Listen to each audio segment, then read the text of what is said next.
Iglesia de Vida te da la bienvenida al estudio de la epístola a los Hebreos. El tema central de esta epístola es la supremacía de Cristo, su supremacía como la perfecta palabra de Dios al hombre y el perfecto representante del hombre ante Dios. En este tiempo que los fundamentos son sacudidos, la epístola a los Hebreos nos presenta un rey y un reino que jamás será conmovido.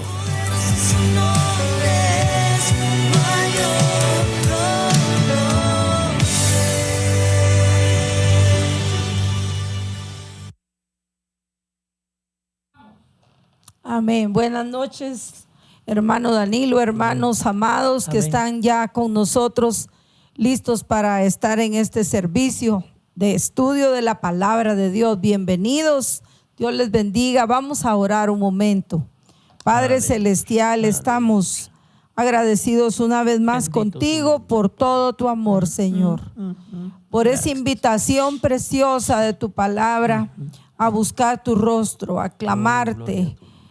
Tú dices, Señor, clama a mí, yo te responderé. Tú nos animas a pedir y se os dará, dice tu bendita palabra. Hoy nos unimos, Padre, para orar unos por otros, para pedir tu ayuda, tu bendición, tu dirección, Señor, en las decisiones que muchos hermanos tienen que tomar, a veces difíciles. A veces, Señor, hay conflictos, hay problemas, pero tú eres el que das toda la salida, porque a ti no se te escapa nada, tú tienes todo bajo control. Clamamos hoy por tu bendición espiritual, tu bendición material para cada hijo tuyo, Padre. Y oramos por todas las necesidades, por los enfermos que están enfermos en su casa, que tú los visites con salud, a los que están en un hospital, que tú obres también ahí, Señor, sanidad en cada cuerpo enfermo. También aquellos que están pidiendo consuelo, fuerzas, protección, Señor, y provisión tuya, clamamos que tú te manifiestes, papito, que tú hagas siempre tu obra perfecta, Padre. Gracias por Jesús, nuestro amado Salvador, porque en el nombre de Él oramos, en el nombre de Él pedimos todo. Amén. Aleluya. Amén.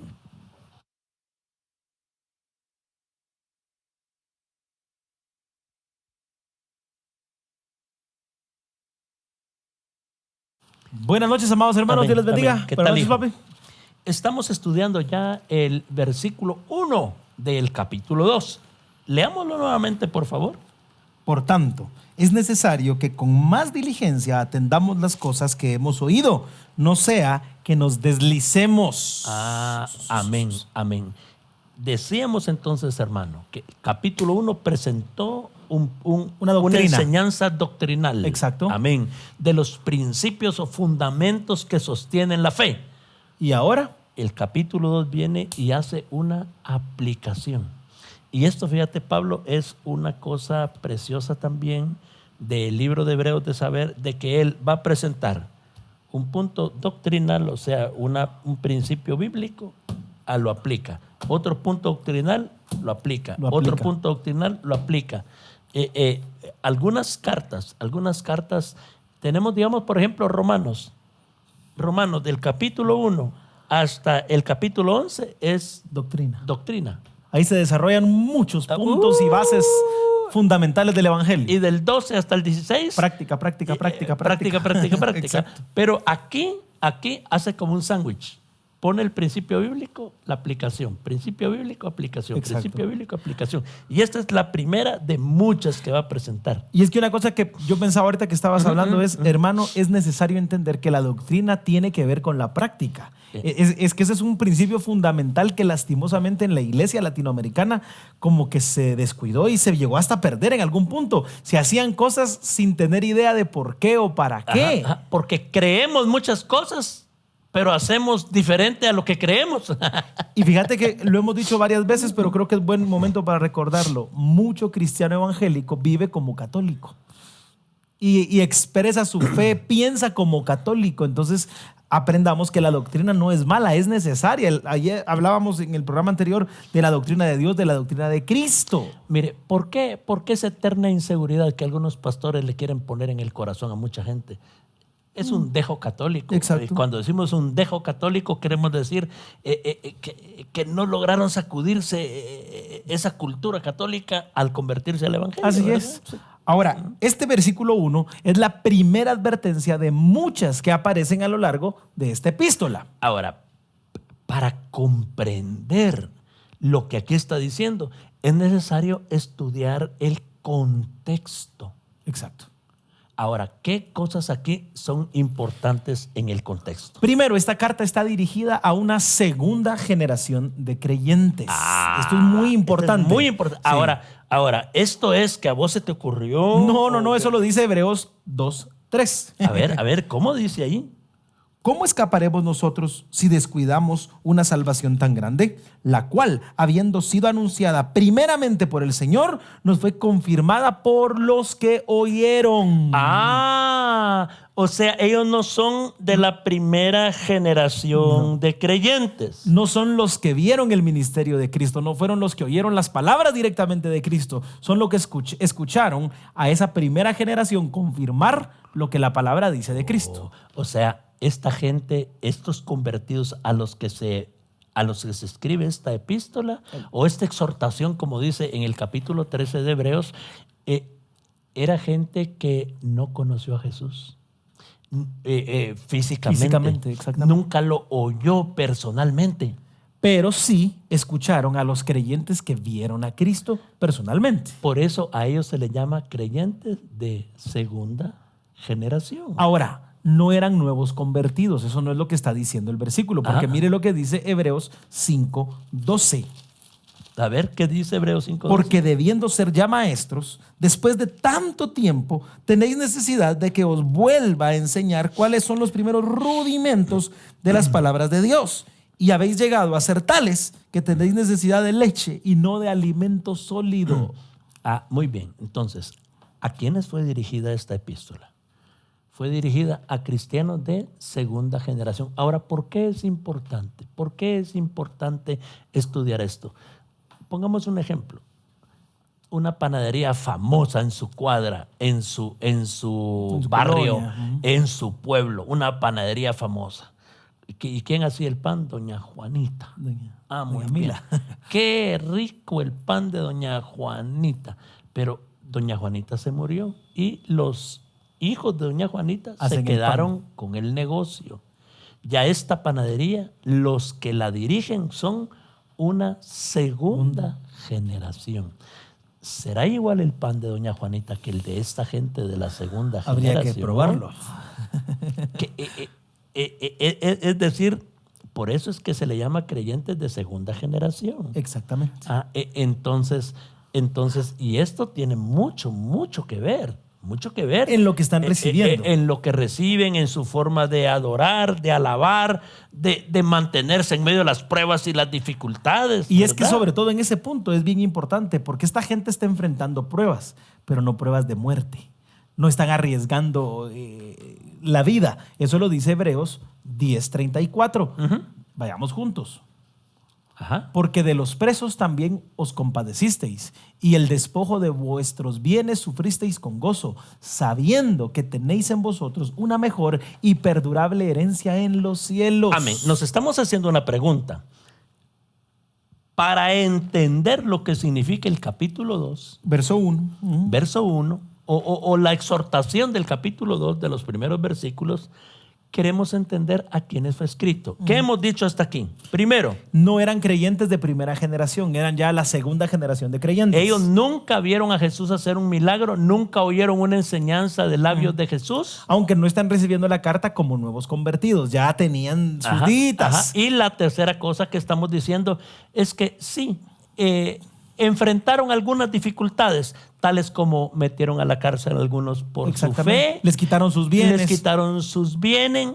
Le quitaron sus bienes. Pero correcto. todavía no la muerte. Y eso es lo que dice Hebreos 12:4.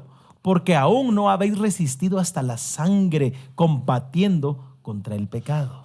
¿Qué significa eso? Que no habían combatido hasta la sangre. Que no estaban arriesgando la vida. En el tiempo que ellos recibieron a Jesucristo, no había persecución que llegara a la muerte.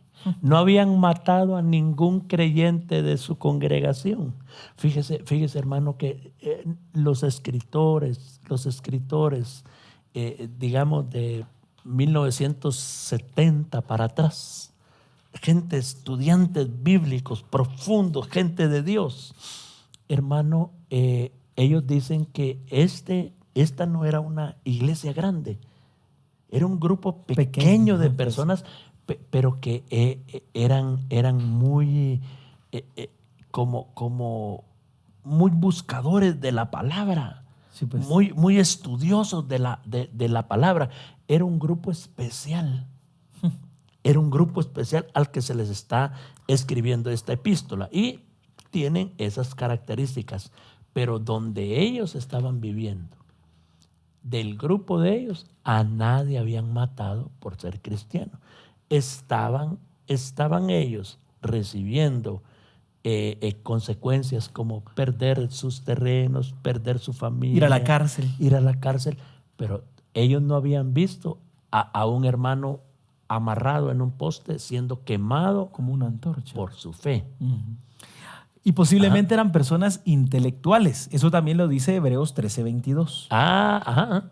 Os ruego, hermanos, que soportéis la palabra de exhortación, pues os escribo brevemente. Os he escrito brevemente.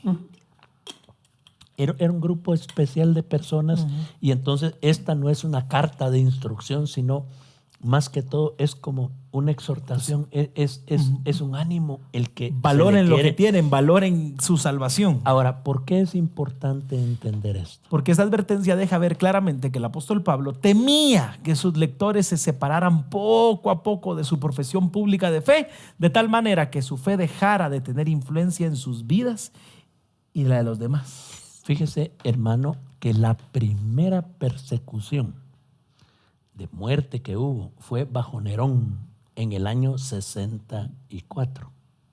Exactamente. En el año 64 de nuestra era, Nerón comenzó a perseguir a los cristianos y hacía varias cosas con ellos al capturarlos. Los llevaba a morir al circo romano, o si no, los amarraba Y los quemaba. en grandes varas, Y los untaba de brea y los usaba de antorchas. para antorchas para sus jardines.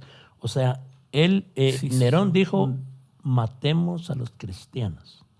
Eso sucede en el año 64. Posiblemente, por ahí, por el año 70 o 75,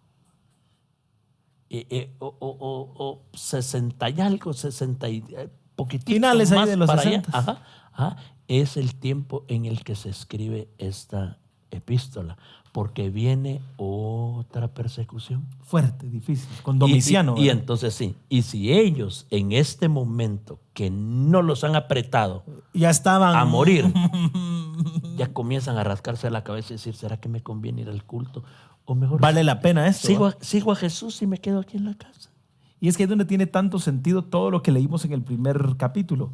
O sea, vale la pena que yo muera por esta fe, vale la pena que yo de verdad dé mi vida por la causa de Cristo, o mejor me alejo. Mira lo que les dice en el versículo 1 él. ¿Qué es el temor de él? Por tanto, es necesario que con más diligencia atendamos a las cosas que hemos oído, no sea que nos deslicemos. Muy bien. Les dice, ¡hey!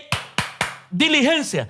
Ahora, ¿era problema de esta gente que estaba pecando? No. Estaban fallando. Que seguían ellos en sus pecados. No. Pero vio que venía algo fuerte y el Espíritu Santo le dice a Pablo, mira, alertalos porque se pueden deslizar. Pueden bajar su diligencia. Tienen como comenzar a poner, bueno, es que no sé si voy a ir al culto, voy a orar o qué, ¿verdad? Está peligroso. ¿No? Está complicado. Pues, entonces, por eso es que le dice, deslicemos. Ahora, esa palabra griega se utiliza para hablar de cuando la nieve empieza a resbalar en una montaña. Y es algo que no se puede detener. ¿Y por qué comienza una avalancha? Por un poquito. Que después no es una cosa grande. No, es un poquito. También ¿en qué otro contexto se usa esa palabra deslizar? Para la comida resbalando por la tráquea para causar asfixia. Cuando usted siente, ya pasó. Sucede fácilmente, pues esa es quizás la idea de eso. Es algo que puede pasar en cualquier momento sin esperar ninguna cosa previa. Hermano, no es un bocado de este vuelo el que lo atraganta a uno. Hermano, hay niños que se han muerto comiendo manías. Sí. Por eso a los niños no se les da manías en la dulces, forma en la que la manía sale del suelo. Aquellas gelatinitas, ¿te recordás, verdad? Ajá. Que vimos de varias gente que le daba gelatinitas a los nenes que venían en pequeñitas y algunos se murieron. Sí, que son cositas pequeñas. Hay un principio también en esto. ¿Qué necesito yo para deslizarme? Nada.